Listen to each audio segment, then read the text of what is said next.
क्या करना चाहिए था, इसका समय नहीं है। मैं मानता हूं कि अगर भारत का इतिहास ठीक तरीके से पढ़ाया जाता तो मुझे पूरी उम्मीद है, मैं ये मानता हूं, मेरा यकीन है कि शिवाजी ने अफजल खान का वध अगर किया था और इतिहास में यह पढ़ाया जाता कि अफजल खान का वध छत्रपति महाराज शिवाजी ने क्यों किया था, तो इस देश में अफजल गुरु पैदा नहीं होते। लेकिन हमारे समाज में सत्ताओं पर बैठने की जल्दबाजी और सत्ता पे बिठाने के लिए इस देश के चाटुकार इतिहासकारों ने इतिहास के साथ छेड़छाड़ की।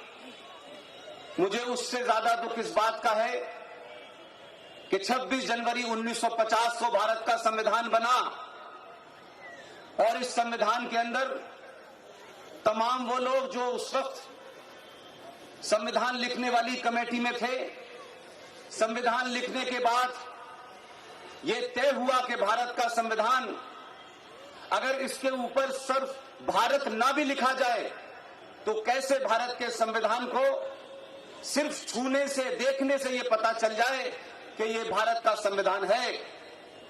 ये सोचने के बाद जो समिति बनी उसने ये रिकमेंडेशन दी कि भारत के संविधान में जितने भी चैप्टर्स हैं, हर चैप्टर के ऊपर भारत की संस्कृति, भारत की सभ्यता, 5000 साल पुरानी सभ्यता के चित्र और हमारा स्वतंत्रता आंदोलन में जो भी हमारे हीरो थे उनके चित्र बनाए जाएं।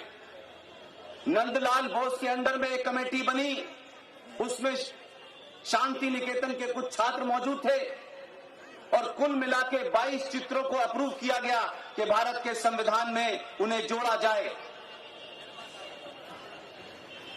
संविधान की ओरिजिनल कॉपी, जो मूल कॉपी है, उसमें 22 चित्र छापे गए और उन 22 चित्रों में रानी लक्ष्मीबाई भी थी, भगवान राम, भगवान कृष्ण, लक्ष्मण जी, सीता जी, हनुमान जी, छत्रपति शिवाजी, ये तमाम चित्र थे। मैं ये कहता हूं, इतिहासकारों ने झूठ बोला, उस समय के राजनीतिक लोगों ने किन कारणों से इस देश की 5000 साल पुरानी सभ्यता और संस्कृति को इस देश के लोगों से छुपाने की कोशिश की गई। इसीलिए आज इस देश में राजनीति जिस मोड़ पे पहुंच गई है, ऐसे में छत्रपति शिवाजी को याद करना, उनका हमको ये मानना कि छत्रपति शिवाजी अगर आज होते तो आज इस देश में बाबर और औरंगजेबी ताक पे, शाहीन बाग पे नहीं बैठती। हमने 70 सालों में जाने अनजाने में बहुत सारी भूलें की हैं, हमारे बुजुर्गों ने की हैं, लेकिन मैं फिर ये कहता हूं कि 1000 साल के बाद जो पूरा कालखंड है आपकी गुलामी का, 1000 साल के बाद सत्ता नहीं बदली है। 1000 साल के बाद सनातन के मानने वालों ने अपने सनातनी होने का एहसास किया है और जब जब आप अपने सनातनी होने का एहसास करेंगे तो यकीन मानिए 2014 भी पैदा होगा और 2019 भी पैदा होगा। ये सिलसिला राजा दाहिर सेन के बाद आपको 1000 साल बाद मौका मिला है और आप छोटे छोटे चीजों में न पड़े। ये देश, ये राष्ट्र अपने अस्तित्व की लड़ाई लड़ रहा है और इस लड़ाई में हर उस सनातनी की भागीदारी होनी चाहिए जो ये मानता है कि 5000 साल पहले जो हमारी लिखित संस्कृति है, लिखित इतिहास है, कहा जाता है लाखों साल पुराना है। लेकिन एक बात मैं आपसे कहना चाहता हूं, राजनीति जो लोग करते हैं, जिन्हें सत्ता पे बैठना है वो बैठे, लेकिन इस देश में झूठे नारे इस तरीके के दिए गए कि उन नारों को इस देश के बहुसंख्यक समाज ने आत्मसात कर लिया। 1000 साल के बाद आपको मौका मिला है। आप सच बोलें और जोर से बोलें। अगर आप बोल सकते हैं तो बोलिए, लिख सकते हैं तो लिखिए और चिल्ला सकते हैं तो चिल्लाइए। अगर ये तीनों काम नहीं कर सकते तो जो चिल्ला रहा है उसके साथ खड़े हो जाइए।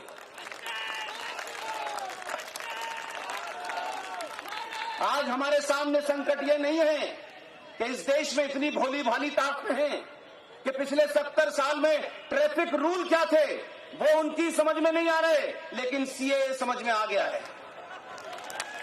मेरा मानना यह है, मैं आप सब जानते हैं कि मेरा कोई राजनीतिक दल नहीं है, मेरी कोई विचारधारा नहीं है, मैं किसी संगठन से नहीं जुड़ा हुआ हूं, लेकिन पूरे देश में 10-15 लोग इस राष्ट्र को सही बात इसलिए बता रहे हैं कि उनके मूल में सिर्फ राष्ट्र है, इसके अलावा कुछ भी नहीं है। इसलिए मैं कहता हूं कि कुछ कुछ चीजों को ठीक कर लीजिए। सारे धर्म बराबर हैं, ये दुनिया का सबसे बड़ा झूठ है और मैं इसको सिद्ध करना चाहता हूं। जब से इस सृष्टि की उत्पत्ति हुई है और जब तक ये रहेगी, अनंत काल तक, मैं नहीं जानता करोड़ों साल तक रहेगी या नहीं रहेगी। हजारों लाखों साल पहले जब ये कायनात बनी, ये यूनिवर्स बना, ये सृष्टि बनी, तब से लेके आज तक और जब तक ये रहेगी तब तक सिर्फ एक ही धर्म था, उस धर्म का नाम है सनातन। धर्म में और मजहब में फर्क करना सीखिए। धर्म हिंदी में अंग्रेजी का ट्रांसलेशन नहीं है। रिलीजन का मतलब होता है मजहब, और हिंदी में अगर किसी को कहना है तो उसे कहते हैं पंथ। इसलिए गधे और घोड़े में बराबरी नहीं हो सकती। हमारे यहां पूरी दुनिया में हजारों मजहब आए, उसके पैगंबर आए, मजहब बने, बिगड़े, समाप्त हो गए। एक अकबर नाम का आदमी था, उसने भी एक मजहब शुरू किया था, वो समाप्त हो गया। तो मजहब जो पैदा हुआ है उसको जाना ही है। सिर्फ धर्म एकमात्र ऐसा है जो अनंत काल तक रहेगा। तो ऐसी बातें न करें आप लोग जो हमारे नेताओं ने हमको बताई हैं। इसीलिए एक झूठ और बोला गया हमारे यहाँ, क्योंकि सत्ता के सुख के लिए समाज को पूरी तरीके से भ्रमित किया गया। कहा गया कि मंदिर भगवान का घर है और मस्जिद अल्लाह का घर है। दुनिया में जिसने कुरान शरीफ पढ़ा है वो ये नहीं बता पाता है कि मस्जिद अल्लाह का घर है। ये बात अलग है कि भारत के अंदर भी पिटीशन दाखिल हुई।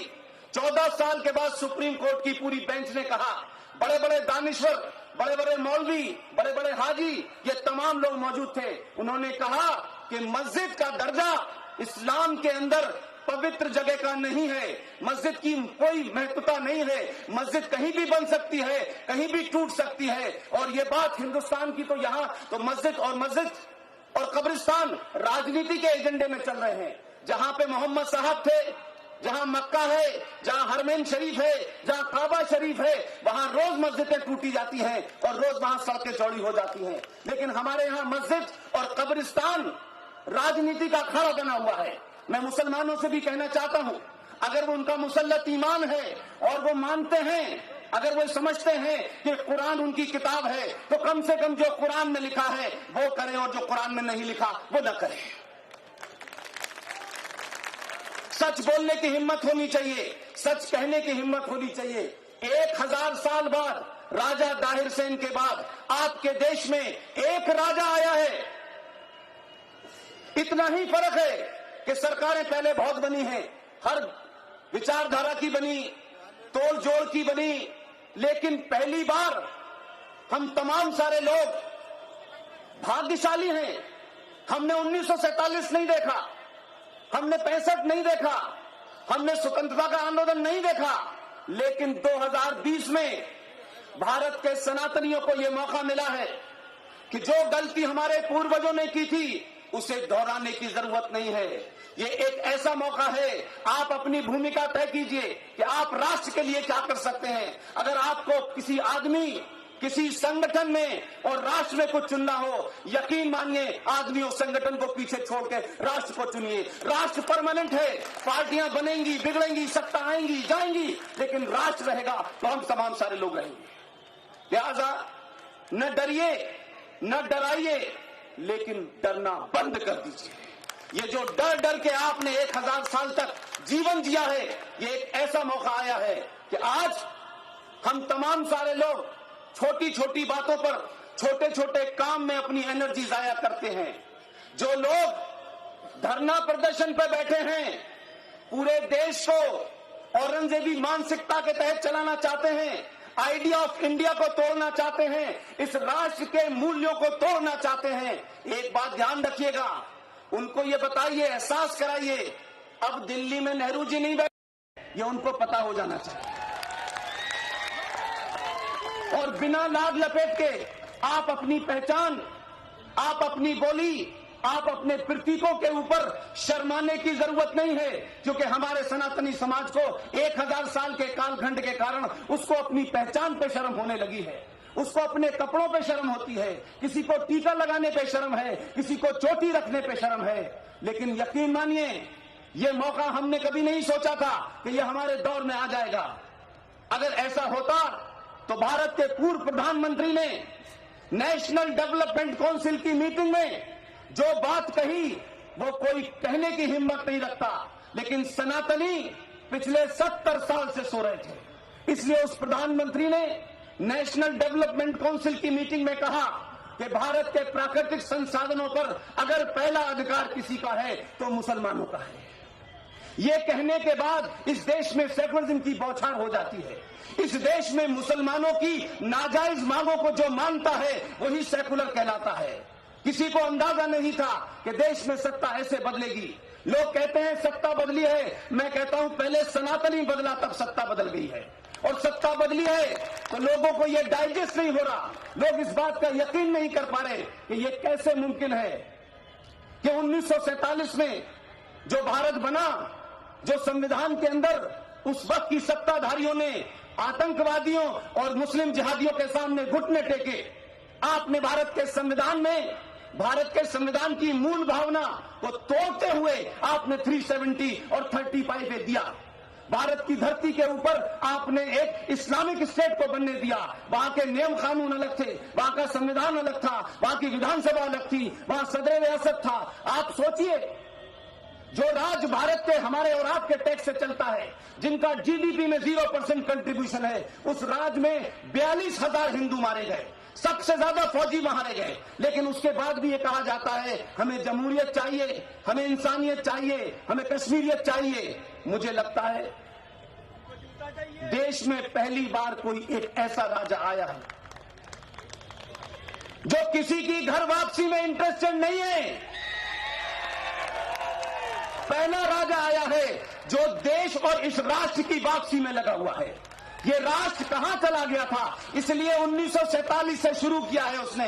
लोग समझ नहीं पा रहे हैं, ये ऐसे ही शाहीन बाग पर लोग बैठे नहीं हैं, ये नादान नहीं है, इनको पता है कि 1947 से इसने राष्ट्र को लौटाना शुरू किया है। और लौटते लौटते ये सिलसिला कहां जाएगा इसका अंदाजा नहीं है। मुझे कहने की जरूरत नहीं है, ये देश का ऐसा प्रधानमंत्री है जो शर्माता नहीं है, जिसे अपनी पहचान के ऊपर लोग क्या कहेंगे इसकी चिंता नहीं होती।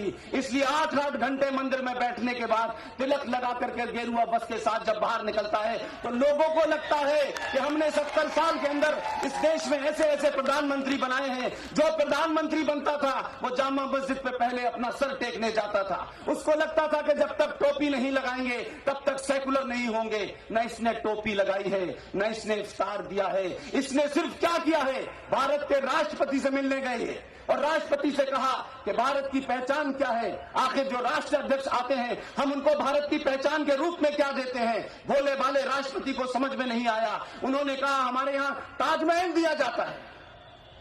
आप सोचिए, 5000 साल से पुरानी सभ्यता का जो प्रतिकरण है, जो सिंबल है, वो ताजमहल इस देश में बना दिया गया। लेकिन आपका राजा कोई बाई एक्सीडेंट नहीं आया है कि कोई एक्सीडेंट के तहत आ गया हो, कोई धुक्पल में आ गया हो, बहुत सोच समझ के आया है। इसलिए उसका होमवर्क बहुत मजबूत है। राष्ट्रपति से पूछा कि ताजमहल क्यों दिया जाता है। राष्ट्रपति ने कहा पहले से दिया जा रहा है। उसने कहा तत्काल बंद कर दीजिए और अपने होमवर्क के तहत दुनिया के सबसे अच्छे पब्लिशर को लेकर के ऑर्डर किया और कहा कि जो भी राष्ट्राध्यक्ष भारत में आएगा उसको उसकी भाषा में भारत की पहचान के रूप में गीता दी जाएगी।